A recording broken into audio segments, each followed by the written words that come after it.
My name is Oliver Sharpwood. I'm lecturer in the study of religions at University College Cork. We're launching today the Zaki Badawi collection at the Library of University College Cork. This library is the library of Zaki Badawi, who was a very important Muslim leader in Britain. He was quite a central figure in the development of Islam in Britain. He was chief imam of the London Central Mosque. He founded the Muslim College to train imams in Britain in the English language, and he was very much involved in interfaith dialogue, quite a sort of a moderate, open-minded Muslim scholar, very much well-respected in British society. And the collection of Arabic books of Zaki Badawi has been donated to the Library of University College Cork by his son Faris Badawi, who lives in Cork. So we are launching this collection. It is an extremely comprehensive, extensive collection of contemporary Arabic books on Islam and the Middle East. And with this collection, UCC will possess perhaps the most extensive collection of Arabic books, contemporary Arabic books on Islam and the Middle East. So we have an event to launch the collection. So Faris Badawi, the son of Zaki Badawi, will speak at the launch. And we're extremely fortunate to have Professor Tariq Ramadan from Oxford University to speak at the launch as well. We felt it's actually quite befitting to have him here because Tariq Ramadan, very similar to Zaki Badawi, is a Muslim intellectual, a Muslim scholar, a Muslim academic who, like Zaki Badawi, argues for the recognition of Islam in Europe, that a public space for Islam is given to Islam, that the presence of Islam in Europe is seen as a normality. And like Zaki Badawi, Tariq Ramadan is also a figure who articulates an Islam that sees itself thoroughly European, that embraces the cultural values, the social norms of European societies. So in this sense, there are many sort of synergies, affinities between Tariq Ramadan and Zaki Badawi. So therefore, we've invited him to launch the collection. Again, the collection is extremely extensive. It is quite interesting and reflects the kind of broad intellectual horizon of Zaki Badawi. On the one hand, there are, the classical works of Islamic scholarship, commentaries on the Quran, the major books on Islamic theology and so on, as one would expect of an Islamic scholar. But there is also a very good selection of modern Arabic literature. The major contemporary or modern Arabic authors, novelists like Najib Mahfouz are represented, Adunis, and also books on other religious traditions, on Christianity and Judaism, which again reflects Zaki Badawi's sort of involvement in interfaith dialogue, and also, again, not necessarily natural for an Islamic scholar. Books on more controversial issues, such as a book on homosexuality in Arab society, again, sort of showing the broad-mindedness of Zaki Badawi.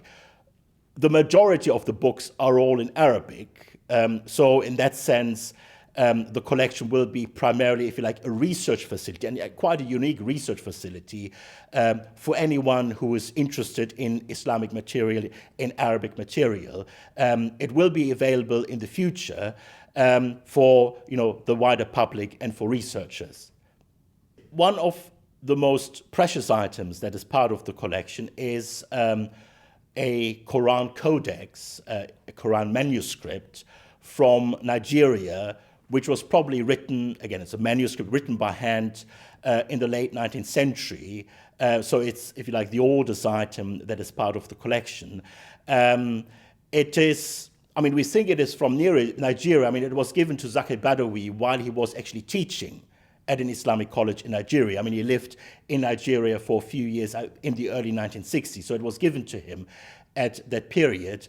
Again, the exact geographical origin is a bit difficult to determine because in the 19th century, particularly within the Islamic scholarly community, there was a lot of movement. So it might have been from Sudan or from Senegal, but it's certainly sort of sub-Saharan Africa of the late 19th century. The script is slightly different to printed editions.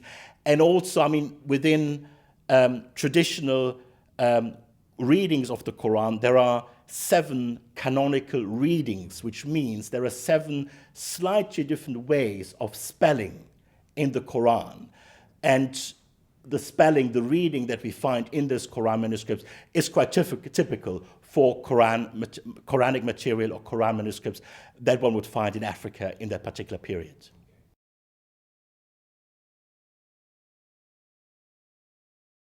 My father was a very important figure within British Islam. He was the director of the London Central Mosque in the late 70s, early 80s.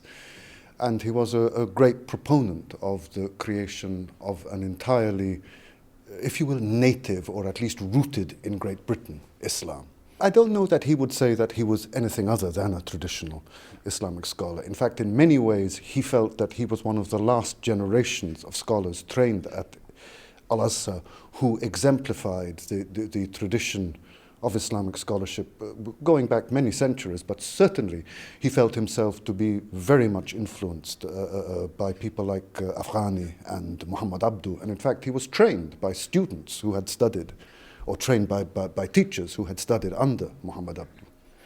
I think, well, firstly, his insistence on conducting completely open interfaith dialogues. He established a seminary, if you like, for the training of imams, who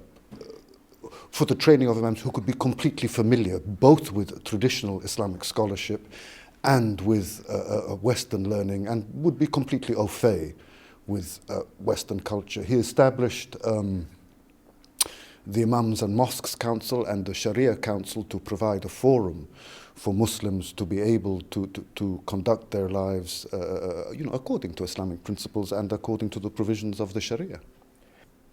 But I mean, my father was kind of a global figure. He was enormously well connected, and was involved in all manner of initiatives and things globally. So I mean, I think he was a key figure in the rooting of Islam in Europe, and in the creation of a European Islam. I mean, I think I would like him really to be remembered as somebody who really perfectly exemplified how to be a Muslim in the current context.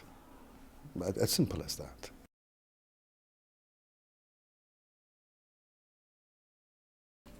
Look, first he was a Muslim scholar who came from Egypt and settled in Europe. And I think that he was acknowledged as such by the Muslim communities in Britain and around the world. He traveled a lot. He was even in Africa for a while. And I think that what was very important is this capacity he had to understand the scriptural sources and to try to come back to the scriptural sources and to try to get a sense of what was happening in the societies. So understanding the environment, understanding the way the people were living. So he was first someone who was very generous with his time, listening to people, very accessible as a human being, very knowledgeable as a scholar, and trying to serve the community the best he can. He was very instrumental for many generations of Muslims. Coming with the understanding of the scriptural sources, being trained in Egypt, Al-Azhar, and being a scholar, what he did with many other scholars, but there were not so many at the beginning of the 60s, 70s, 80s, is really say, okay, we have the texts, but there is no way to be faithful to the text if we don't understand the context and the priorities, what it means, for example, to be a good citizen, good behavior, al-akhlaq, al-adab. It means all these dimensions were very important. So he came with some opinions, very often challenging for the Muslims. He was rejected by many.